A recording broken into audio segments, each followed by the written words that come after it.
I'm not sure if we're going to be able to do that. Oh, okay. We're not equipped to do any of thing on show, Oh, I see, I see. so Ooh. see if it's possible. Okay. Oh, good. I do not have it on USB. I might be able to share it with somebody. There's an email address I can share it with. Here we go. Cool. That'll work. All right. So while we're waiting for that, I'll just tell you a bit about my background a little bit. So I grew up in Ohio. I was the daughter of immigrants from the Philippines and Indonesia. And my favorite books, I have them on my slide, but I can just tell you, were Laura Ingalls, the whole Little House on the Prairie books, The Chronicles of Narnia, and A Wrinkle in Time. And I love to share about these books that were so formative for me because when I look at the books that I've written, I really see the fingerprints of these authors who came before me.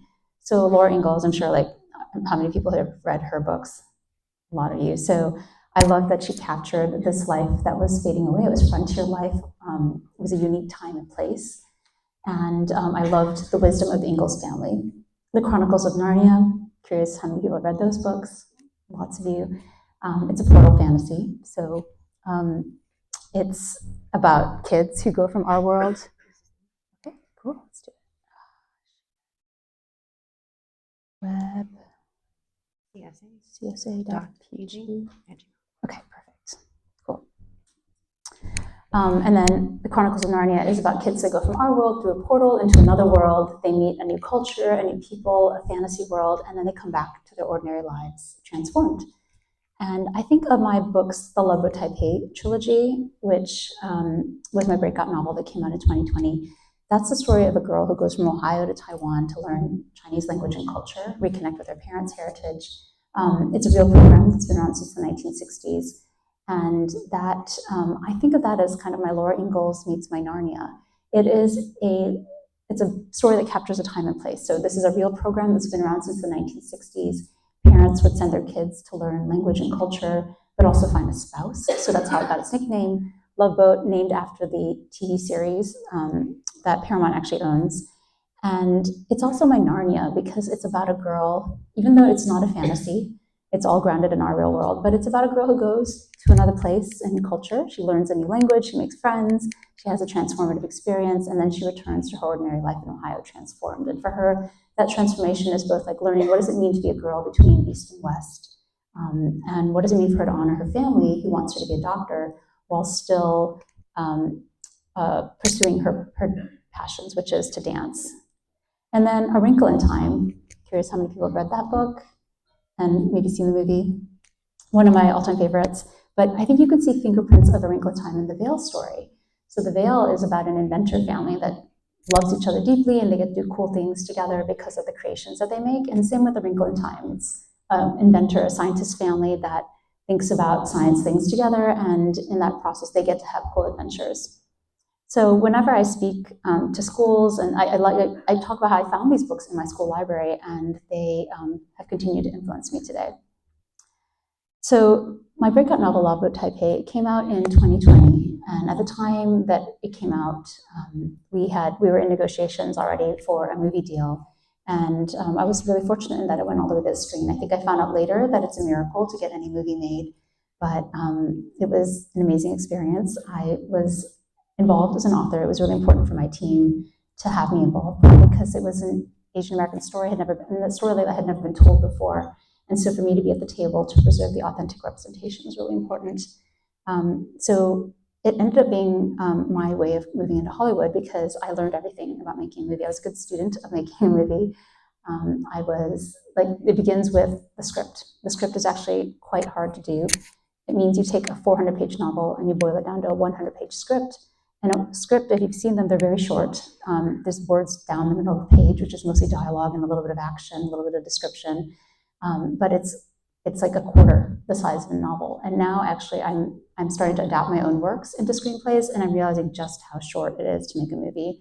I think a movie really probably corresponds best to a short story, maybe like a 20-page short story. That would actually make the perfect size movie.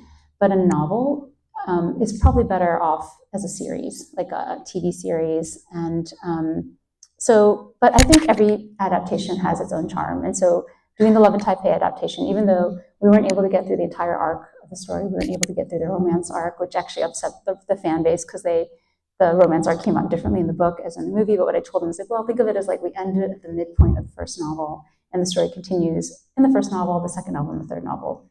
But what I learned through that process was just everything, the nuts and bolts of making a movie. So you find the screenwriter writes the script, then you find the director who can champion that vision, and then you cast.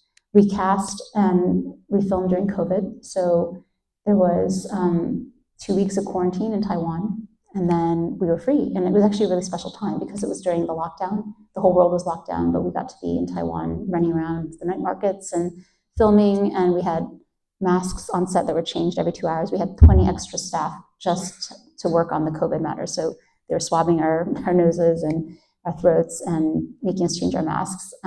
But it was a really bonding experience. And because of COVID, I ended up being the only producer on set. And so that's actually why I was able to learn everything there was about making a movie. Any luck with getting it? Oh, it won't come through. Okay. Let me see what I can do. Maybe I can just turn my laptop around, but I know it's really tiny for you guys. Let's see. Show. I can do this maybe. Here we go. Okay, so that's is my microphone working too, by the way? No, that's not a PA, that's strictly for the recording. Okay, great. All right, so we'll do this. So here is this is the Love and Taipei film. Some stills from they're kind of tiny, so I'll go on to the bigger stuff. Kisses, Codes, Conspiracies, I'll tell you a little bit about it, but then I'm going to move more to the Vale since you guys saw the short. So Kisses, Codes, and Conspiracies was my first standalone young adult after the Love Boat Taipei trilogy, and it features 3 Bay Area teenagers, so they're all set in the Bay Area, that are being chased for the cryptocurrencies that have accidentally come into their possession. And so it's my love letter to the Bay Area because we get to see the kids running around to all my favorite places, like the Palace of Fine Arts, the Ferry Building. They take the Caltrain. They end up at a cathedral in Oakland where they're at a youth shelter. And it's a story about imposter syndrome. My main character, his name is Tan Lee, he went through a pretty dismal breakup in his life, and he has, there's a girl that he likes, but he doesn't have the courage to tell her that. And he's also afraid to apply for his dream job with the CIA because he's growing up in Palo Alto where all these other kids around you are amazing. Like, I think it's hard sometimes for kids to realize how good they are. And so for him, it takes him becoming the target of this international heist and him having to step up to the plate to figure out how to defeat the baddies. That's what it takes for him to realize that he actually has the chops to pursue his dream job and his dream girl. So I had a good time with that one. It's a young adult thriller, and I've written the feature film adaptation for it at a program in Hollywood called Ride Back Rise. So it's a program for people who've made films or done TV series to kind of take it to the next level. And so that's been great for me to actually get to adapt my own work. So let's see, backing up. Okay, great. So let me tell you a bit more about The Vale. So you saw the prequel to The Vale, and that was such a joy to work on. It was my directorial debut. And the reason it came about was I had representation in Hollywood, and I said I'm interested in becoming a director. And they said, to be a director, you need a calling card, you need to make a short film. So me not realizing what that entailed, I'm like, okay, let's go make a short film. And I chose the most difficult possible project to be a short film. As you can see, it was a hybrid, both live action and animation. But I think that ended up benefiting us in the sense that we were able to attract really wonderful talent because I think everyone was just really intrigued by this project. So I was so thrilled to work with Lea Salonga, who is, if you're not familiar with her, she was the voice of Jasmine and Mulan in the Disney movies. The original Miss Saigon on Broadway. She played multiple roles in Les Miserables, including Fantine and Eponine. And so she played our Addie. And then we had amazing animation people come on board. John Aushima, who was my animation director, he was just announced actually to do the Hello Kitty movie with Warner Brothers, which is exciting. He won an Emmy for co-directing Ultraman Rising on Netflix. And then Neil Blevins, who's my animation production designer, he kind of designed the world in the animated world. He was at Pixar for 16 years, so he basically worked on every movie we did, from Incredibles 1, Incredibles 2, WALL-E, Brave, and Up. And it was really such a privilege to work with these like really talented people. There were also just good people who were great at mentoring and managing the rest of our team. And what you saw there was the beginnings of the Vale. And that's actually a backstory in the novel itself. I decided to carve that out because it felt like it was a self-contained story, fit into about 14 minutes.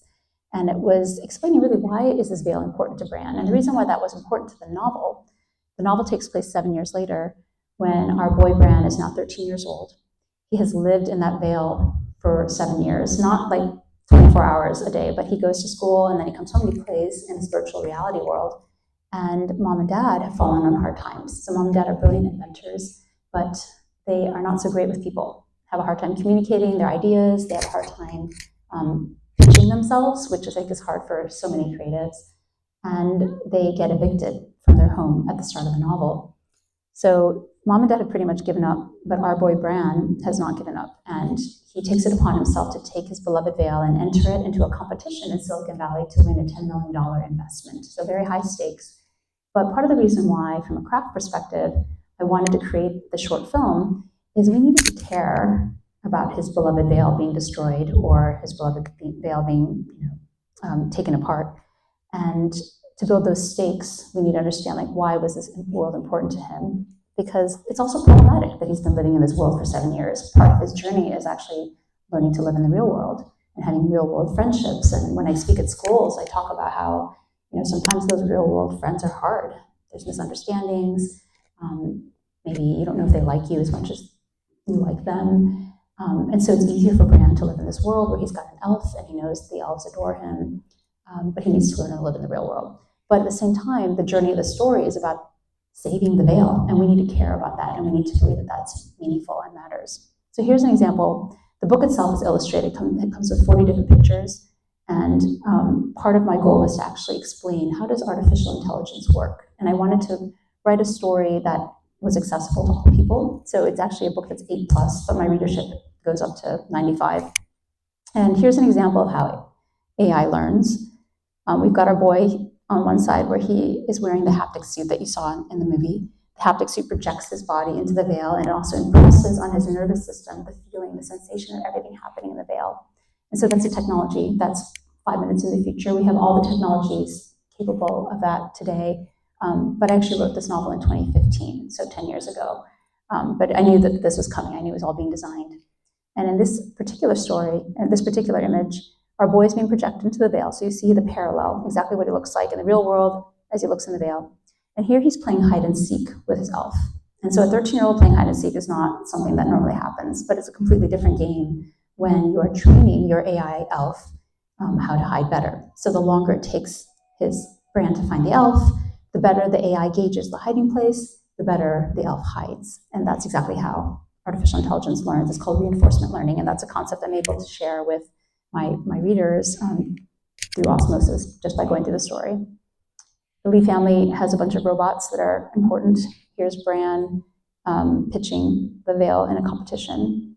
And of course, there's a love interest that shows up. And we've got a bunch of really cute elves. So now, instead of just one elf, we've got a whole village of elves, including some special ones.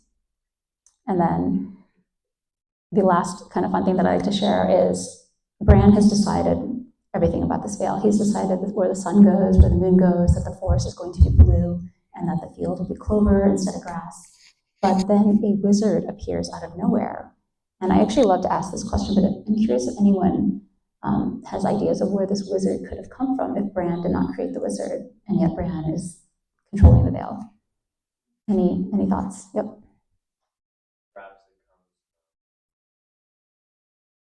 Yeah, could it come from something in his mind? Other ideas? I thought I heard his subconscious. Mm-hmm. Any other ideas? AI. Yeah. So you saw in the film that they trained the AI on old fairy tales, Brothers Grimm, Hans Christian Andersen, Arabian Nights, and those stories are all part of the AI system. Was there an idea over there? AI also, yeah. So I won't tell you the answer, because I won't spoil it. But it is really fun to hear the different answers, also around the country, because not everyone in the world understands these technologies the way we do here in Silicon Valley. But that is part of the mystery. This wizard appears out of nowhere, and begins to wreak havoc on the Vale, so threatening Brand's world, but also threatening his real world application, because he's trying to pitch the Vale as this fabulous new technology, but it's falling apart right before the judge's eyes. So we got the short film. We are now in talks for the feature-length film, which is really exciting. And I'd love to show this. I don't know if you can see it, but when you work with kids on a film set, they can only work 4 hours a day. So we have a body double. Anything that you saw where it was just the back of Brand's head or him in the suit where his face was covered is actually our body double, so that we can actually have 8 hours of filming with the kids instead of 4. The rest of the time they have to be in school. And then this is illustration of the animation that we did. We had a really wonderfully talented team, but these are called expression sheets, where our illustrator went in and drew like a million different ways that nobody's face could look, and all kinds of emotions and expressions. And then this is a fun thing, the difference between doing live action and animation is you can change the size of the character. So in live action, they stay the same. But in animation, we were deciding like, okay, what is the relative size of the elf to our boy? And we had to play around with that. So yeah, and here for me, this is actually a dream project for directing. I'm trying to manifest it by letting the world know, but I've always loved the series. I've always been sad that the whole Narnia series was never fully adapted to film. And so I would love to direct A Horse and His Boy one day, because it features an Asian girl. I'm like, oh, I can do it. So that would be my dream project one day. So let me pause there, actually. And again, I'd love to take your questions about writing process, about filmmaking, about adaptation, about anything really. That's what I'm here for. So who'd like to be brave and go first? Lots of hands. Okay, we'll go here and then here.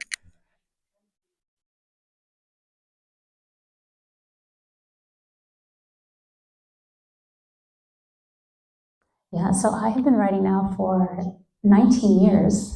Oh, the question was, how did I get started? Yeah, so I've been writing for 19 years. There was no overnight success. I started writing when I was pregnant with my second child. So I think my writing career is exactly her age. I was thinking about being a law professor. So I had gone to Harvard thinking that I would actually wanted to be a Supreme Court justice. That was kind of the big moonshot. And my classmates still make fun of me about that today. But I've always been interested in government and social justice and policy issues. And so I kind of did everything towards that end. I went to Columbia Law School. I was a student editor. I wrote an article that won a national award. And then I clerked on the DC Circuit Court of Appeals for a wonderful judge. And then I practiced law at Sullivan Cromwell on the East Coast and then Gibson down on the West Coast. And the next step would have been to write the legal article to go on the market into an academic post. And I just couldn't bring myself to write that article. I thought it's so boring and it would not move the needle for anybody coming from me. And I also felt like one of the books we read in law school was The Age of Reasoning. And it talked about how the golden age of law had passed. It kind of was during the war in court. That was when all the innovations were happening in the law. And it's not to say there's not interesting things happening in the law today, but I think I am an innovator and entrepreneur at heart. And so I didn't feel like there was much room to do that within the law. But at the same time, I had this idea for a fantasy novel swimming around in my head. And my husband was like, you keep talking about this novel, why don't you just try writing it? And at the time, it felt a little like telling somebody, like, why don't you just try building a rocket ship? But I tried it, and this novel just came pouring out of me. And I was like, wow, I had no idea I could do that. I had no idea I was even creative at that point. And I had friends read it, and they read it overnight. And so I'm like, oh, wow, there really is something here. So I sent that novel into the world, got roundly rejected by all the agents. There was one agent who printed it out, hand marked it up, and snail mailed it back to me, which didn't happen even back then. And she's like, so I revised it for her, and she turned me down, but she said, send me your next book. And so I would get little hooks like that for the next 10 years. I wrote 5 novels, but there's always just enough to keep me going. And I ended up having an agent at one point, and we came close at 2 big publishing houses, but couldn't get their marketing. But fast forward 5 years later, or 10 years later, I buried the last book, which was The Vale. It was 2015. My agent at the time said, what is this? It's a book about AI generation. No one has ever heard of AI generation. We cannot take this out into the world. So that was the last book I buried. And then I wrote Love Boat Taipei. And Love Boat Taipei was my breakout novel. But even Love Boat Taipei got rejected at version 25 by someone important. And I had to regroup at that point. And what I did then, Love Boat Taipei at that point was 120,000 words, which is too much for a young adult novel. It was 5 points of view. I was alternating between my main characters. Go back to my main characters. Rick, Ever, Sophie, and Xavier. And I also had a fifth point of view, Rick's ex-girlfriend, who, if anyone's seen the movie, she's in there too. And so what I finally realized was that it was too much story for one novel. I mean, when you're starting out, you don't know what a novel is, really, right? What is the novel? You read them, but like how much story goes into one novel? And so once I understood there was too much story for one novel, that's why it was so shallow, because I was still trying to fit into the word count. I scrapped the whole thing and I rebuilt it from the ground up from just Ever's point of view, so just my main girl. And I changed the tense. I went from third person past tense to first person present tense, and that allowed me to go deeper into her character.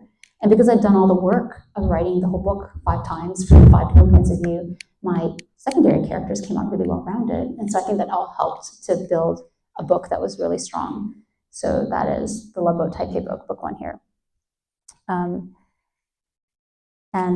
We ended up getting a bit, so then I went out to agents, and that agent who had snail mailed me back that manuscript 10 years prior became my agent. So it was full circle with her. That was amazing.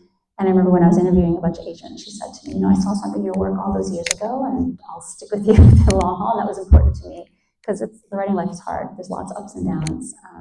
And so, yeah, it's been a wonderful journey. So now she has sold 8 books for me.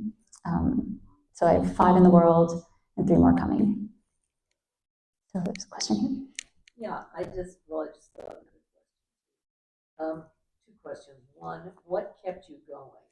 Because that's a long time. It was a very long time. And the second thing is, when you say, okay, I'm going to make a movie out of this book, and the book is 400 pages, and how did you do that? I mean, how did you start? What were the steps that you had to go through? Yeah. So what kept me going was my critique partners. So I had, over the years, collected wonderful writing partners. I met my first one, I.W. Gregorio, at a conference called SCBWI, Society for Children's Books, Writers and Illustrators. She was a resident at Stanford Medical School, and I was a lawyer, and we were both writing young adult novels. And so we had a lot in common, trying to do these high-powered jobs while writing on the side. And so we just started gathering people.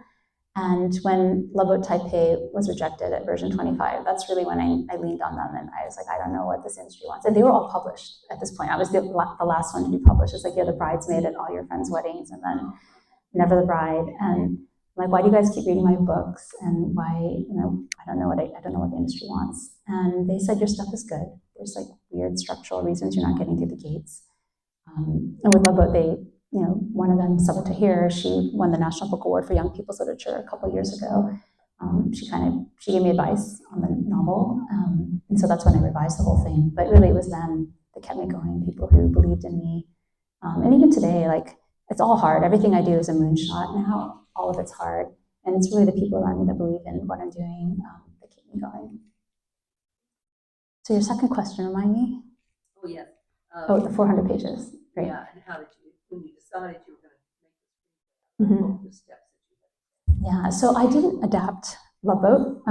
So the steps there will be different, but I'll talk about my other works that I am adapting. For Love Boat, I think we did pitch for me to write, and they're like, no, we don't want the author to write the screenplay, which was kind of a thing back then, but I have since seen more and more authors getting to adapt their scripts, adapt their books, and actually now that I've gone through the process, I'm like, it makes so much sense to do that. But I was happy to have other creative minds come on board, and so we auditioned a lot of writers, and just they come in and give what's called a take. And it was funny, I was actually just talking with a group of screenwriters who wanted to know what it's like behind the scenes of giving a take, because they've given so many takes and they don't know why they get rejected.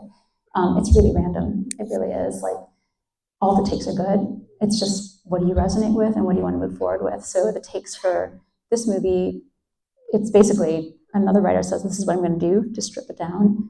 One person said they wanted to have an image, a recurring image of Ever dancing on a stage that we kind of keep coming back to over and over again. That was beautiful. Another person wanted music and rhythm because it's a story about dance, and so they wanted everything to reflect that rhythm, even the chopping of the vegetables and the steps, the footsteps everywhere. And so that was their unifying theme. The person we ended up going with showed us these gorgeous images of really cool Asian Americans. It's like, I want to make Asian Americans cool. And this is how I would condense it. And what he did was he actually had everyone on the school bus meeting each other very quickly. And that was a tighter version than even the book. And so it made sense that he would be the one that could condense without losing as much story. So we ended up going with him. His name is Charlie O. And I think he had just graduated a few years from the Juilliard playwright program. So he was actually a playwright, not a screenwriter. But there's a lot of similarities between the two. So since then, I have wanted to have more creative involvement in the adaptation of my works. And so I was fortunate to join this program I mentioned in Hollywood. It was started by Dan Lin, who's the chairman of Netflix Films. And I've had really wonderful instruction. So one of the processes that I've learned about is called the 8 sequence method. And it basically takes a screenplay and divides it into 8 sequences. And that's like 2 sequences for Act 1, 4 sequences for Act 2, and then 2 sequences for Act 3. And each sequence is about 12 pages. And we were actually given the full, like, what happens in each of these sequences. And then it just becomes a structure exercise. So I was actually able to write my Kisses, Codes, Conspiracies screenplay in about 2 weeks. And I wrote The Vale in about 4 weeks.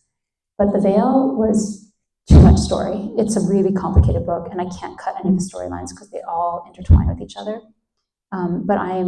So I basically sat on the Vale script for like a year and wasn't sure what to do with it until I met these producers that wanted to do it. And I'm like, I don't know if this can be a movie. I think it might need to be a TV series.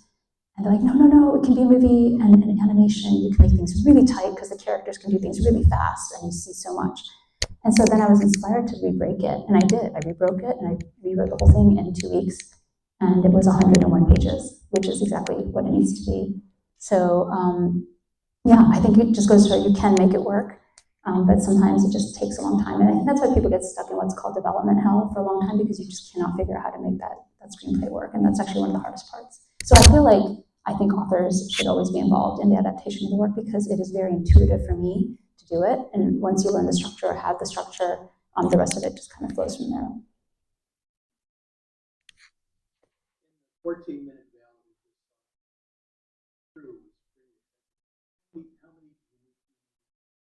150, yeah.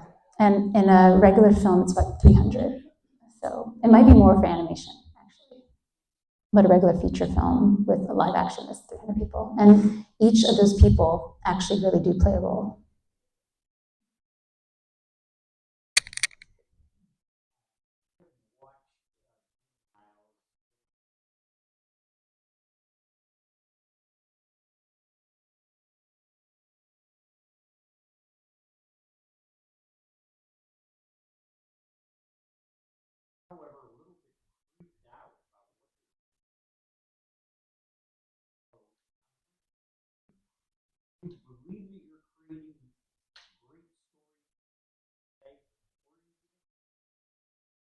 Yes, both, absolutely both.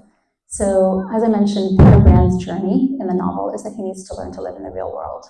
I sometimes joke when I speak to schools, like, Brand's been living in a virtual world for 7 years. We don't know anyone like that. But actually, that's exactly what kids are doing. They're on Instagram, they're on social media, they're on their phones 24/7. And that's probably, why I say, like, it's hard to have real world friendships. Like the kids, I have so many interns now, and they're all like high school, college age. And I tell them to pick up the phone and call somebody, and they're terrified. And I laugh because I'm like, I guess when I was a young attorney, we too had to be pushed to make phone calls. I remember the older attorneys in our law firm would say, like, just pick up the phone and call someone. And that was a bit of a stretch, but not the same stretch that it is for these kids. They feel like if they call someone, the other person will be alarmed that something is wrong. And so I find that fascinating. But yes, there's definitely a cautionary tale in The Vale of what it means for this kid to be stunted emotionally, socially emotionally stunted, and only living in the Vale. But I also am writing tech positive stories because what I saw in 2015 was this very powerful technology that was being pumped into the world. I was working in venture capital in the heart of the AI revolution. 2,000 startups were just out in the world. Nobody was regulating them. A lot of this technology is what I call multi-use, meaning like it can be used for good or negative things. So lip reading technology is helpful for the hearing impaired, but it also means I can hear what you're whispering about over there. It can be used for espionage. Nobody was regulating this. But also, like, I could see, like, with so many people trying to put their head in the sand around artificial intelligence, they were falling behind. And that, for me, is a big reason why I wanted to write The Vale. I wanted to democratize access to this technology. I want people, good people, who are readers, who are empathetic, who put themselves into the shoes of other people. I wanted good people to work in this technology because the fundamental theme of The Vale is that good people make good technology and bad people make bad technology. A lot of decisions are made on the front lines by the engineers, and if they don't care that this technology is addictive or that it's wasting our environmental resources or that it's dangerous, then they're not going to make those changes unless someone wise enough is forcing them to do it. But the government can't keep up. Like, the government doesn't have the capability to oversee the technology because they just don't know how it works and what's capable of. Great question.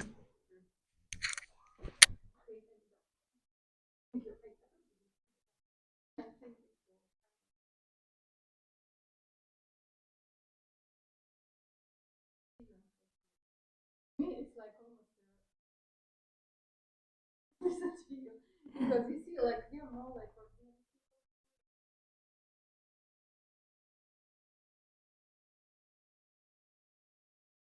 So my question is, so you're writing here,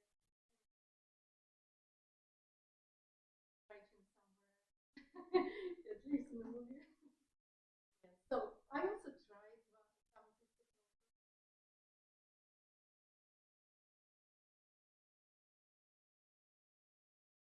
applications. I took my story and I went to this to do some work. And I wouldn't understand from one scene to another scene. Right. It would not care the same character to the next scene. Round, and even worse, when I say that she went back to bed, just blocked me. They said, you cannot use bed in your scene. Yes, yes. Okay, so yeah, I know it's funny. So my question is, you're great, you're wonderful. What would you suggest for us? Okay, level, but at least somewhere. What would you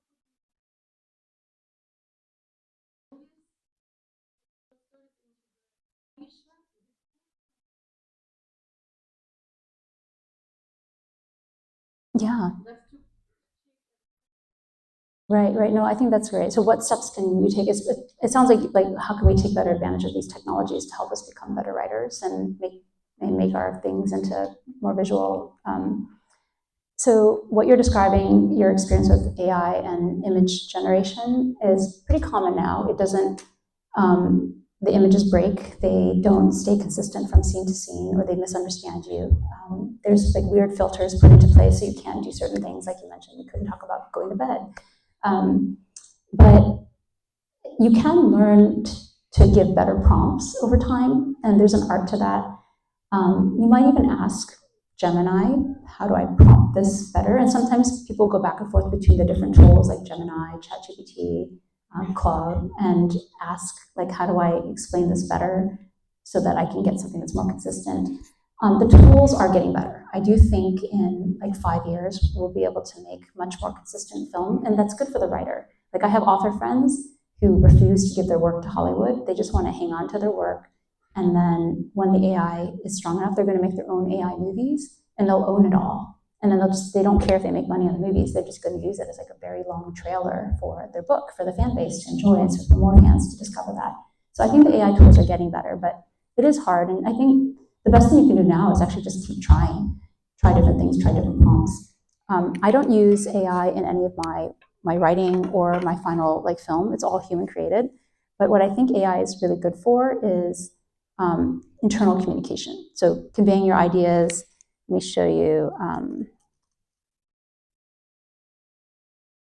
So I created a book cover for another story that I wrote the script for. It's an original screenplay. It's called Gift of the Magi, and it's just beautiful. It's made of AI. But I always tell people, turn off the training. Don't let the AI train on your works. So, and the whole Anthropic lawsuit, my books are a part of that. So they've trained on my works, unfortunately. But even when I'm using these tools, there's a way to turn off the training. You have to ask like your kids to help you, but there's a checkbox, improve the model for others. It doesn't say turn off the training. It says improve the model for others. The answer is no. No, we are not going to improve the model for others because that means they'll train on your work. So what I do in this case, though, is I actually gave Gemini my script. I said, please generate me a movie poster.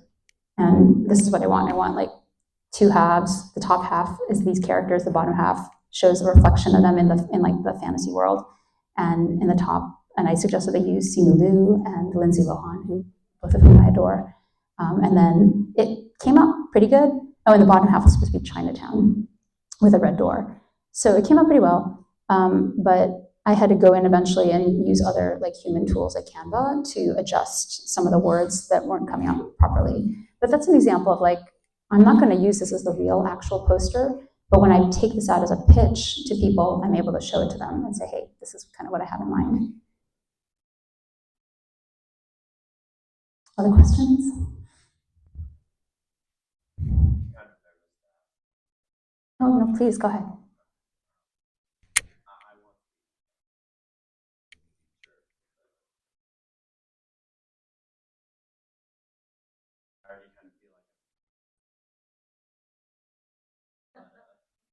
What is one piece of advice? One piece of advice. Yeah, so read screenplays and then watch the movie, and you can see the delta.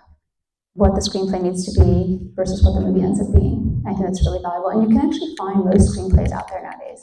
And try to read the version, like you can read the shooting script version, which is the version they work off on set, or you could read the version right before that, which is the version the writer probably finalized before it got handed over to the director. And there's a lot of big delta, a lot of gaps. So I'll give you a couple examples, because I'm now in a directing class at my Right Back Rise program, and he gave us a bunch of bad scripts. And the idea was like, we read them, we figure out what's bad about them, and then like see what he did to improve them.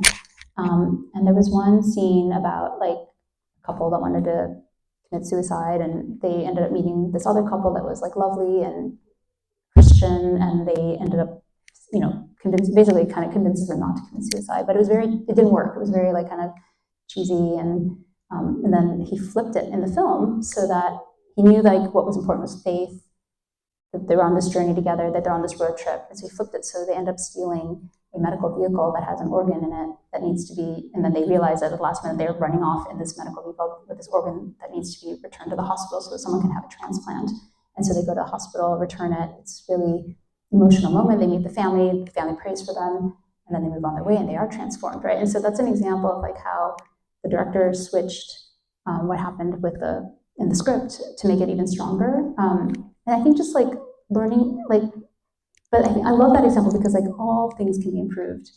And just getting other people to weigh in, other creative minds to weigh in, like your critique partners, I feel like every script can just incrementally become better and over time. Yeah. Other questions?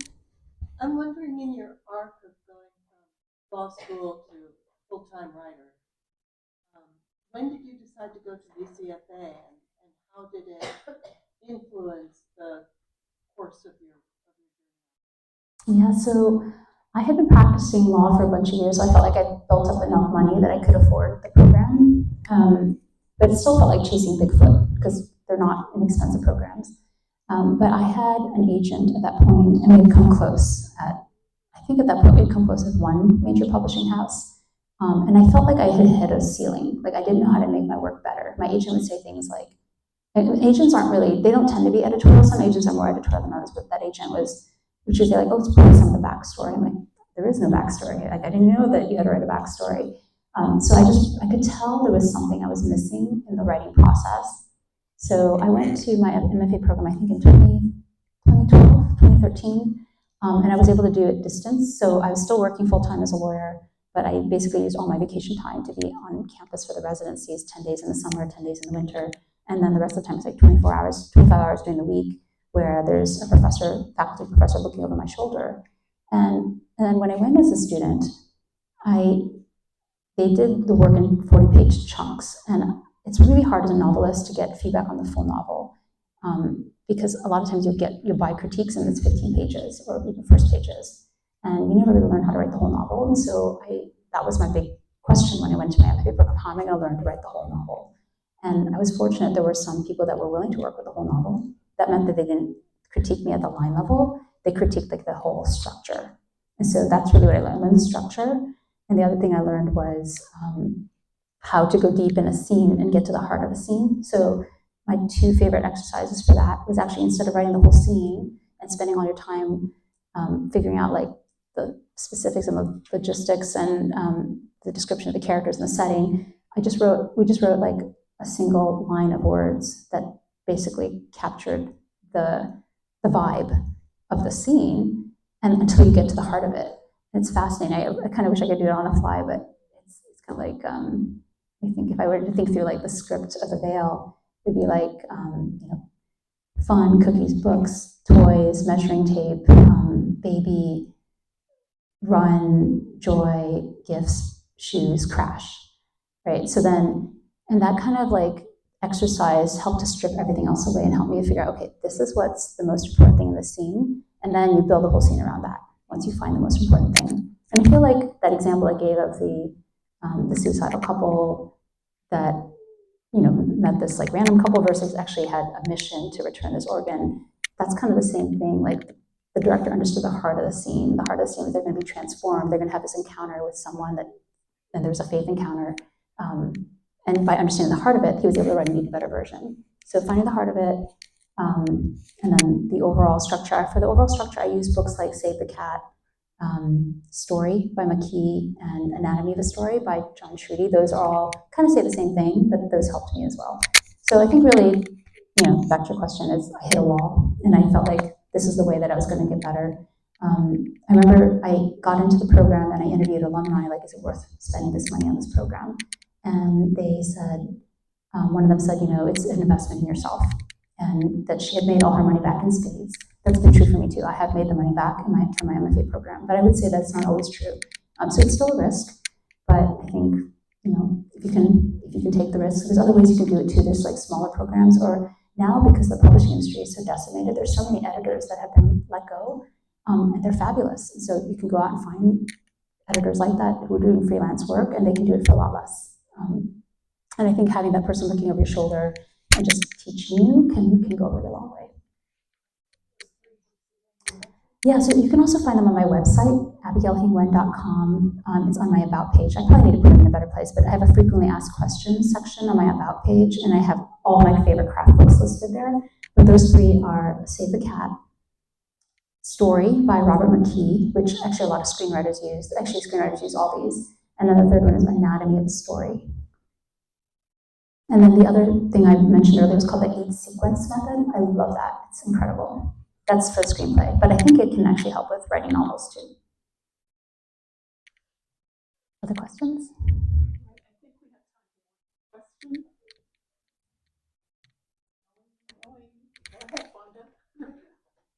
I have a quick comment.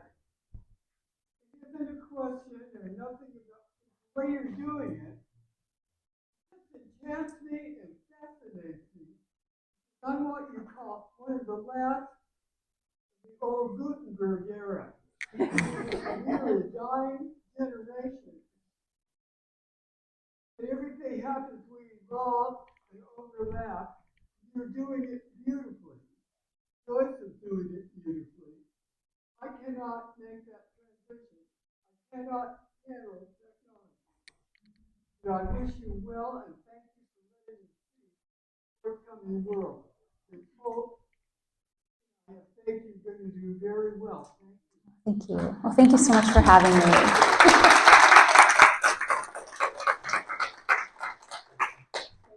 Yeah, that was excellent. Oh, that was so fun. Really wonderful questions. Abigail has copies of her books. They are in the lobby, and I'm sure she'd be happy to autograph them for you. There are several titles, so please stop by the table in the lobby and take